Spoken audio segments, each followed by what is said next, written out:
When Thomas Awiapo visits Catholic parishes and schools throughout the United States, his story moves people. Born to a desperately poor family in rural Ghana, Thomas found himself orphaned and starving at the age of 10. His two younger brothers died of malnutrition, the youngest in his arms. His older brother ran off, never to be seen again. When I talk to the kids, especially in the schools, and I say hunger, and they're like, why were you hungry? And what do you mean? This is where I was born. This is the house where I was born. This is where my parents were. They died here. I remember the four of us. Wake up in the morning, no breakfast. We had no idea what lunch is.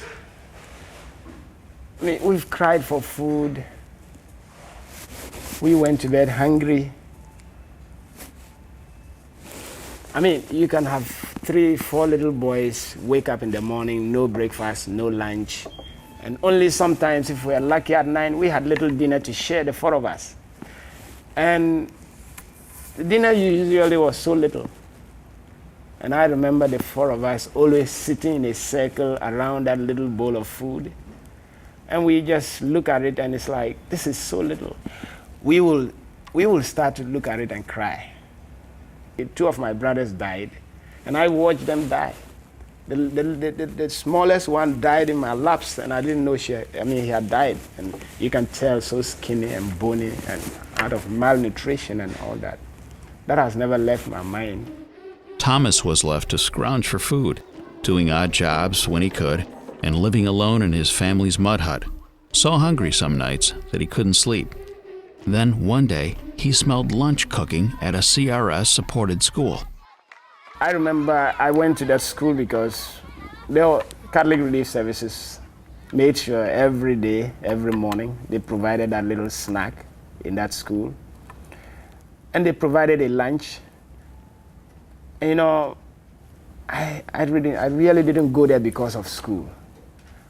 I went there because I discovered that it's a place I could find a snack and a lunch every day.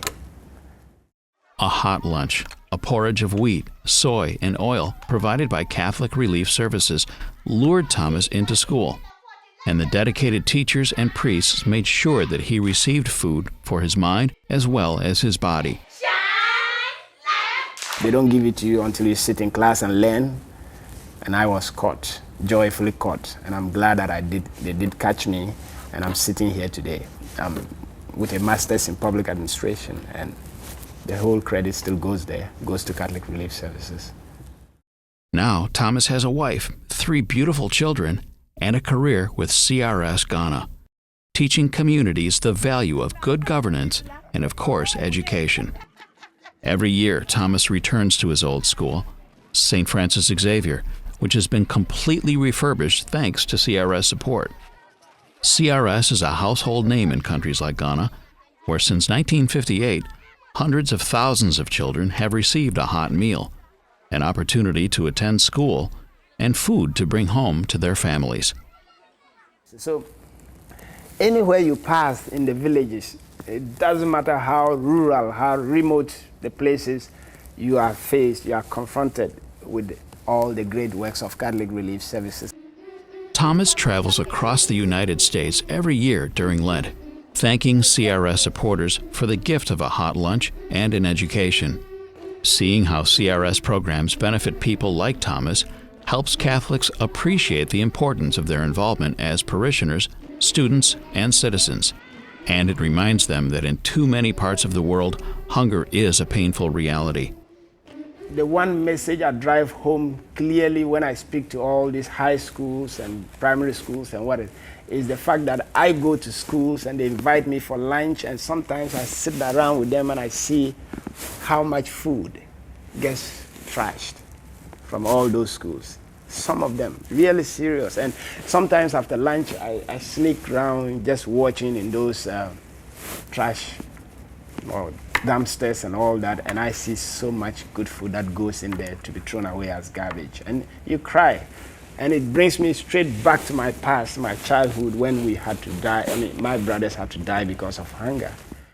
If Thomas's story isn't remarkable enough, his passion for life against the backdrop of his early years certainly is. And so is his commitment to give back and to say thank you to his teachers, to his village, and to American Catholics whose support for CRS saved his life and built the foundation for a beautiful future. I went through this, and I'm here. May God bless you.